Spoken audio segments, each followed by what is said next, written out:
Good morning and blessed Beltane. I am doing a special meditation this morning to awaken you to the Beltane energies. So I recommend that you be alone where you will not be disturbed for this meditation. It will help you to connect to those Beltane energies.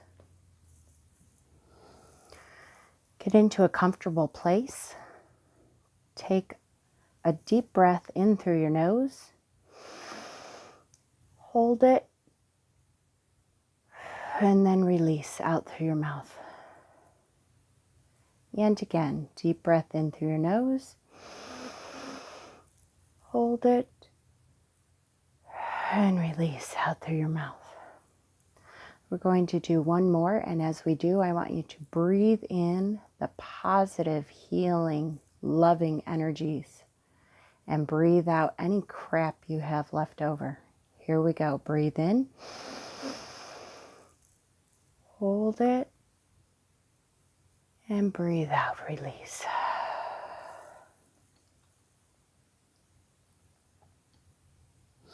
The earth is awakening, growing warmer.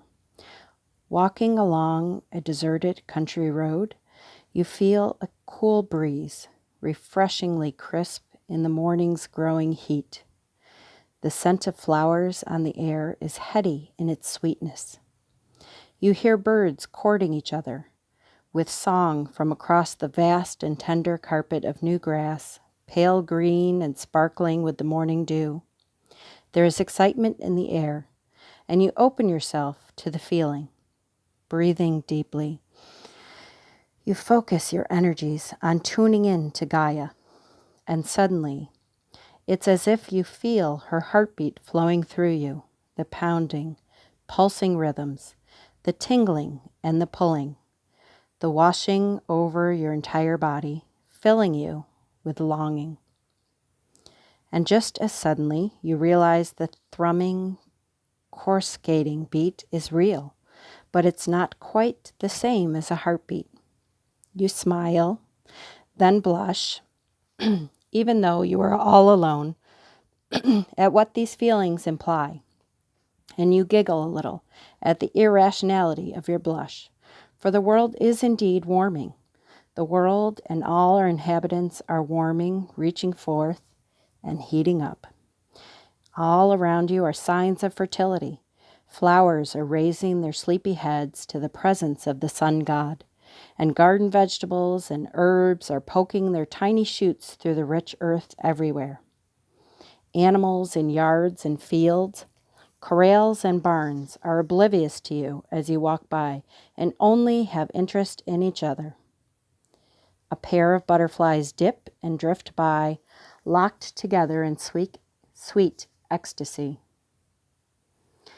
The whole world seems to be pairing off. New couples appear almost overnight in your circles of friends and family. They seem so full of each other, faces flushed with excitement, eyes bright and dilated, focused intently on the objects of their affection.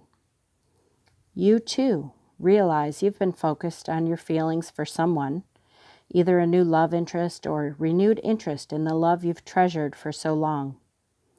Perhaps your feelings of desire are growing for no particular person, but just for life, for the excitement of new growth, change, possibility.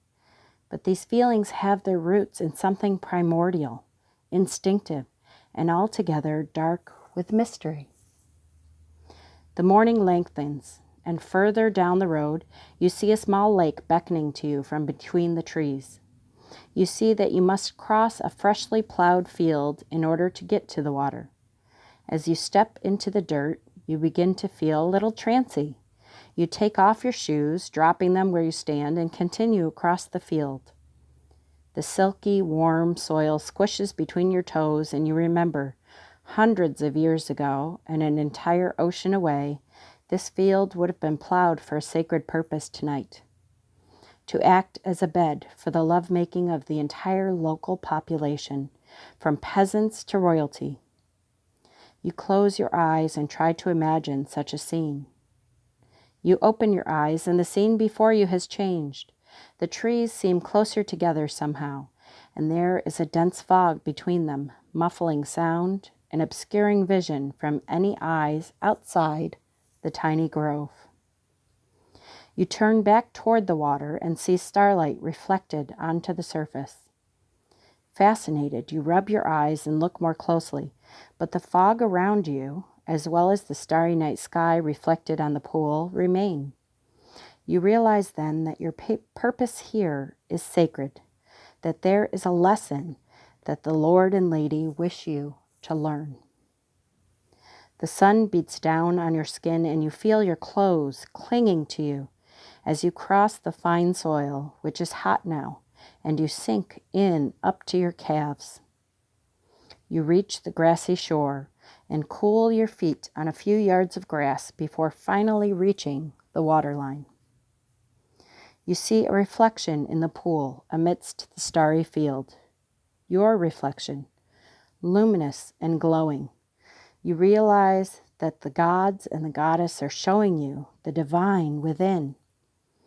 You scrutinize the face before you, unchanged, except that divine glow from the face you saw in the mirror just an hour ago. You like what you see because you have learned to see the positive in yourself and in your life. And this gift from the gods is helping you understand that you are as you are for a reason. Any judgments must therefore pass away, and you let them go, unchallenged. The lesson the gods have put before you is your only focus now. The sun rises higher, and with that sensual, gentle breeze.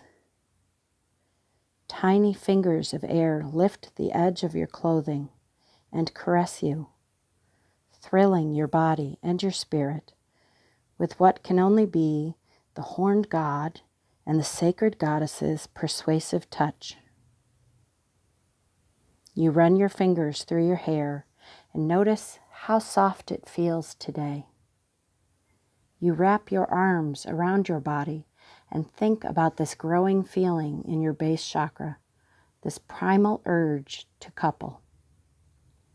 It is more than simple lust. It is instinct, ancestral memory, self-awareness, and sensuality. It is indeed primordial and spiritual, unquestionably sacred. It is a search for your identity both as a sentient and a sexual being, and it is bound up with lies. The things you learned all your life about sex and love cling to you like the dirt beneath your feet.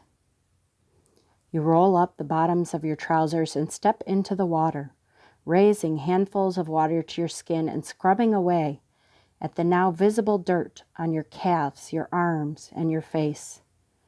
The lies have to be scrubbed away by this magical water, this pool that is the goddess touched by the god.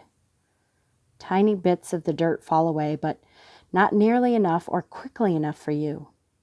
Like dark shreds of gummy cloth, the dirty lies stick to your skin, invading the purity of who you really are. Then they begin to buzz in your brain as challenge to the truth of your deepest sexuality, even as you work to transcend the old tapes that bound you tightly to a power over culture.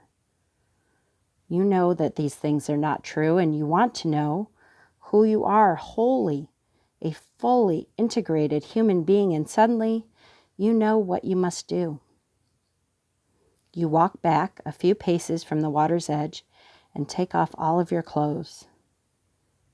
You ground and center, for you are about to perform a powerful and life-changing magical act. Focus your intent to a single purpose. You take one last deep breath, run with all your might into the magical pool and dive deep. You then shoot swiftly up and break the surface, gulping the clean, bright air joyfully.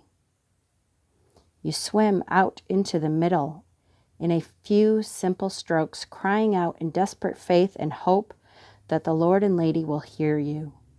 You ask them to cleanse you of all that is not true or real, all that is not love, and those dark shreds of gummy cloth just melt away.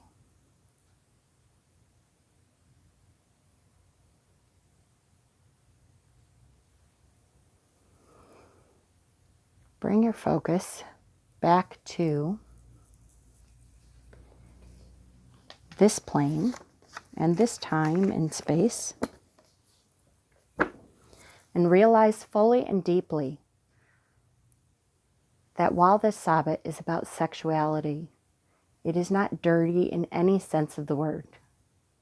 It is sacred and pure and primordial in its urgings to fertilize the earth, to watch it grow, to fertilize each other, to watch us grow. And that doesn't mean just sexually, but there is some of that sexuality incurred into its intent. And that's good, and that's beautiful, and that's powerful. We are powerful human beings. Our sexuality is a powerful, sacred, ancestral need that awakens the earth before us to all the beauty that we can see. Shed off that clothing of dirt and lies that society has brought to us regarding sexuality and our own primordial urges, and know deeply that you are loved. You are loved by the gods, you are loved by the earth, and you are loved by each other. We are all connected, and therefore none of us is dirty. Blessed Beltane, everyone.